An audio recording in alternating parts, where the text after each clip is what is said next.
E, professor, assim, se você pudesse voltar no tempo, agora aquelas perguntinhas, assim, sacanas mesmo, se eu pudesse voltar no tempo e encontrar aquele Lênio Streck acadêmico, o que o senhor diria para ele enquanto estudante de direito? Que dica que o senhor daria para ele, onde teria que focar mais para poder, digamos assim, compreender melhor o fenômeno jurídico, poder produzir melhores textos?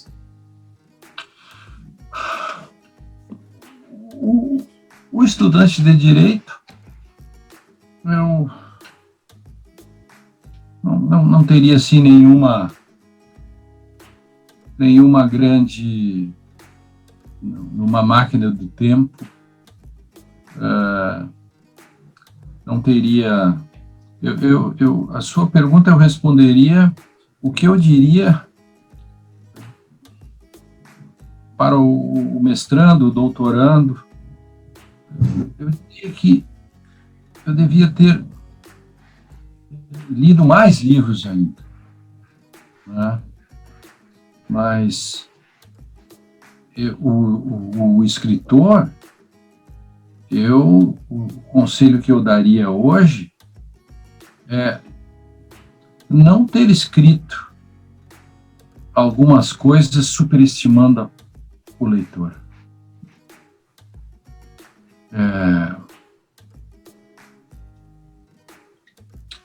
Um livro como Verdade e Consenso,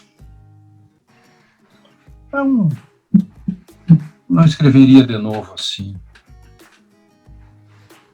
Eu superestimei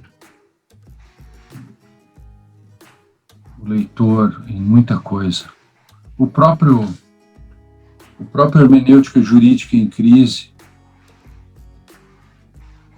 talvez, eu não sei como eu deveria ter escrito ele, né? Mas eu aconselharia, talvez, a não querer dizer que a relação texto e norma está em cima da diferença ontológica entre ser e ente. Então, esse é um problema, essa coisa é tão sofisticada, que se o sujeito não entende, ele fica bravo, ele fica com inveja, ele fica com raiva.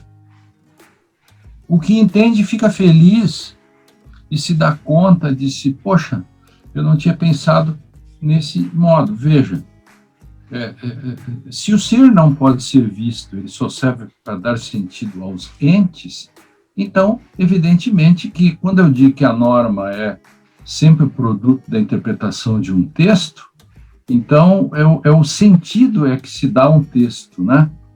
Então, a diferença ontológica é exatamente mostrando que o texto não é na sua textitude e nem a norma é autônoma, por isso que o ser, assim, não pode ser visto, ele só existe, só o sentido. A norma também não pode ser vista, a norma existe apenas no seu texto. Quem entende isso acha, pô, legal, agora que está muito melhor, há um sentido sempre transcendente nessa relação que a filosofia hermenêutica filosófica fala.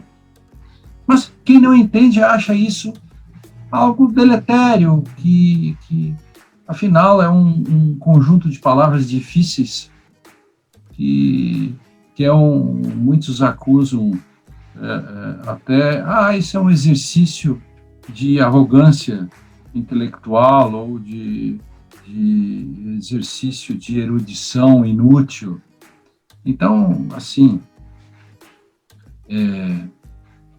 essas coisas poderiam ser diferentes. Eu gosto muito de um livro que eu escrevi, que é Hermenêutica e Jurisdição, Diálogos com Lênio Streck. É um livro com 130 perguntas e respostas, que 4 pessoas fazem para mim, 5. Eu gosto muito desse livro. E ali dentro eu faço algumas reflexões desse tipo, assim. Então, sei lá. Mas não adianta eu falar isso, porque eu mesmo não hoje ainda, eu eu não dou bola para isso que eu deveria ter dito e não disse, e que eu digo para mim e eu mesmo não me ouço. Porque eu continuo insistindo com algumas coisas que é meio automático, assim. Começo a escrever, de repente, o texto, digamos assim, entre aspas, descamba. É muito difícil, sabe? É um pouco... Vejam alguém como Ernildo Stein, por exemplo, que é um filósofo de mais de 80 anos, foi aluno do Heidegger e tudo. Ninguém pergunta para ele por que você não escreve de forma mais simples. Ninguém pergunta para o Gianotti, que agora lançou mais um livro sobre Heidegger e tal, José Arthur Gianotti, escreve mais simples. Ninguém pergunta.